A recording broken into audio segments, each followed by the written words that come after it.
மனதில் நின்ற காதலியே மனைவியாக வரும்போது சோகம் கூட சுகமாகும், வாழ்க்கை இன்பவரமாகும்.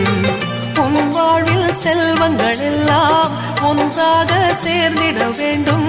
பூவே உன் புன்னகை என்றும் சந்தோஷம் தந்திட வேண்டும்.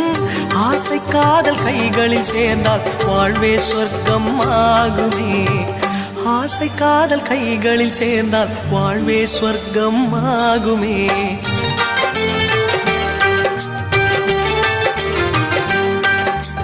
ஆனந்தம் ஆனந்தம் பாடும் மனமாசையின் ஊஞ்சலில் ஆடும்.